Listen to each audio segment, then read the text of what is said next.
हिंद बच्चों, आप लोग कैसे हैं? आई होप आप लोग बहुत अच्छे होंगे। अगर बच्चों आप लोग चैनल पर नए हैं तो चैनल को सब्सक्राइब कर दीजिए और वीडियो को लाइक कर दीजिए और इस वीडियो को ज्यादा से ज्यादा अपने दोस्तों के पास, भाइयों के पास शेयर कीजिए कि वो भी बच्चे ये सवाल जान जाएं। तो बच्चों सवाल है विलोपन विधि का। तो एक क्वेश्चन हमेशा क्लास 10th में पूछा जाता है, तो आप लोग को ये तरीका बताएंगे इसको हल किस तरह किया जाता है बच्चों। तो देखिए, अगर मैं जिस तरह बताऊंगा उसी तरह आप लोग करेंगे तो आप लोग का कभी भी क्वेश्चन गलत नहीं होगा। तो इसमें सबसे पहले क्या किया जाता है बच्चों, समीकरण माना जाता है। दिया है 2 तो इसको पहला समीकरण मान लीजिए इस तरह करके। देखिए पहला इस तरह मान लीजिए समीकरण 1, इसको मान लीजिए बच्चों समीकरण 2। इस तरह लिख दीजिए समीकरण 2। इतना आप लोग कर लिए तो बच्चों सब यहाँ पे नीचे लिखेंगे आप लोग समीकरण 1 व 2 से। तो देखिए बच्चों इस तरह लिखेंगे समीकरण 1 व 2 से। इतना करने के बाद बच्चों आप लोग करेंगे, देखिए यहाँ पे पहला वाला जो है उसको उतार लेंगे। यहाँ पे 2x + 3y = 5। इतना है बच्चों। दूसरा समीकरण है 3x + 2y = 4। इतना है बच्चों। तो आप लोग को एक काम करना है, आगे का अंक जो है 2 वो इसमें गुणा करना है, इसमें आगे का अंक जो 3 है पहले वाला में गुणा करना है। इस तरह बच्चों समझिए, इसमें गुणा करना है 3 से और इसमें गुणा करना है 2 से। यहाँ तक आप लोग समझ गए। तो चलिए बच्चों नीचे देखते हैं। तो बच्चों यहाँ पे 3 का गुणा अगर 2 में होगा तो हो जाएगा 6। तो यहाँ पे लिख देंगे 6 और x है तो इस तरह x लिख देंगे। बीच में प्लस है बच्चों तो बीच में प्लस कर देंगे। 3 का गुणा 3 में करेंगे तो बच्चों हो जाएगा 9। तो यहाँ पे हो जाएगा 9 और फिर y है तो y इस तरह कर देंगे। = है तो बच्चों इस तरह = लिख देंगे और 5 का गुणा करेंगे 3 में तो 5 3 होता है 15। तो यहाँ पे इस तरह 15 लिख देंगे। आपको इतना समझ आया होगा बच्चों। तो अब देखिए इसका गुणा इसमें करेंगे तो 2 का गुणा अगर 3 में करेंगे तो कितना आएगा बच्चों।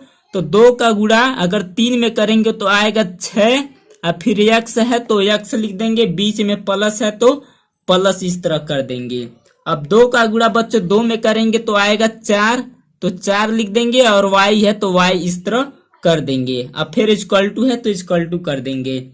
और 4 का गुणा 2 में करेंगे तो आएगा बच्चों 8। यहाँ तक आप लोगों को समझ आया होगा। तो एक बड़ा सा लाइन आप लोग मेरे जैसा खींच लीजिए, इस तरह खींच लीजिए बच्चों। अब देखिए प्लस प्लस है तो यहाँ पे माइनस होगा, फिर इसके नीचे भी माइनस होगा बच्चों, यहाँ पे भी प्लस है तो माइनस होगा। अब देखिए एक जैसा है ये तो कट जाएगा तो इसको सीधे आप लोग इस तरह काट दीजिए।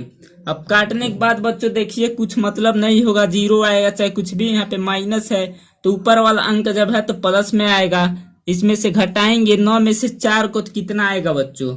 तो 9 में से 4 को अगर घटाएंगे आप लोग तो आएगा 5 प्लस का आएगा और y है तो y इस तरह कर देंगे। फिर बच्चों 15 में से 8 को घटाएंगे तो कितना आएगा, बीच में = है तो = इस तरह कर देंगे।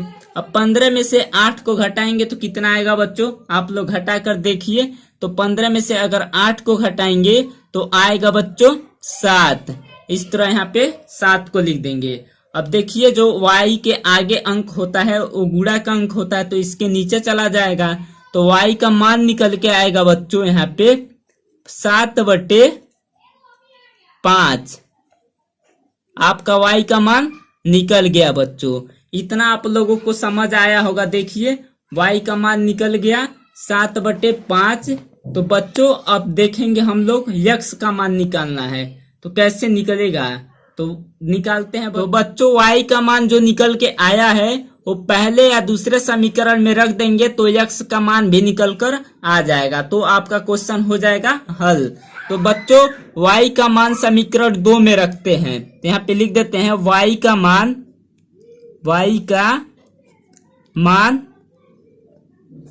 समीकरण 2 में रखने पर, समीकरण 2 में रखने पर। तो समीकरण 2 है बच्चों, देखिए यहाँ पे 3x + 2y = 4 इतना है बच्चों समीकरण 2।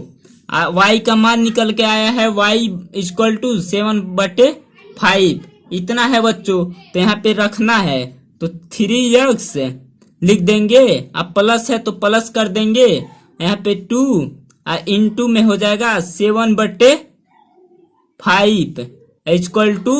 4।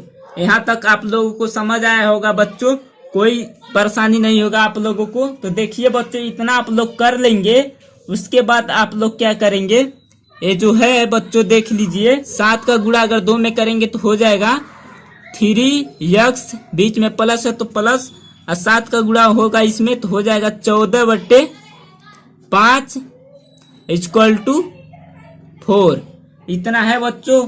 तो देखिए अब यहाँ पे आप लोग को क्या करना है, 14/5 है तो इसको लाएंगे इधर तो माइनस हो जाएगा, तो 3x कर लेंगे बच्चों, नहीं इक्वल टू कर देंगे 3x = यहाँ पे 4 लाएंगे, बीच में माइनस हो जाएगा, यहाँ पे 14/5। यहाँ तक आप लोगों को समझ आया होगा। तो बच्चों अब क्या करना है हम लोगों को, तो यहाँ पे देखिए अगर कुछ भी नहीं है तो इसके नीचे 1 है तो आसानी से आप लोग कर सकते हैं। तो यहाँ पे देखिए 3x = यहाँ पे देखिए होगा 5 का गुणा होगा 4 में तो हो जाएगा 20, और फिर बीच में माइनस है तो माइनस रहेगा, यहाँ पे 1 है तो 14 का गुणा करेंगे 1 में तो 14 ही आएगा, और नीचे 5 का गुणा 1 में करेंगे तो 5 ही आएगा। तो यहाँ पे इस तरह 5 को लिख देंगे बच्चों। अब देखिए यहाँ पे 3x है तो 3x ही लिख देंगे, = 20 में से 14 को घटाएंगे तो आएगा 6, और नीचे 5 है तो बच्चों 5 को लिख देंगे, नीचे 5 है बच्चों तो 5 को लिख देंगे। अब देखिए x के आगे 3 है बच्चों, तो उसको 3 को इसके नीचे लाएंगे, x = कर देंगे 6/, अब 5 के नीचे आ जाएगा, 5 के पास में 3 है, यहाँ पे इस तरह हो जाएगा। अब x का मान निकल के आएगा 6/5 का गुणा होगा 3 में तो 5 × 15 तो हो जाएगा 15 यहाँ पे। तो आपका x का मान निकल के आया है 6/15। तो बच्चों आप लोगों का क्वेश्चन हल हो गया। आई होप आप लोगों को बहुत अच्छे तरीके से विलोपन विधि समझ आया होगा। तो मिलते हैं बच्चों अगले वीडियो में। अगर बच्चों आप लोगों को अच्छे से समझ आया होगा तो इस वीडियो को ज्यादा से ज्यादा अपने दोस्तों के पास, भाइयों के पास शेयर कीजिए कि वो भी बच्चे विलोपन विधि सीख जाएं। थैंक यू, धन्यवाद।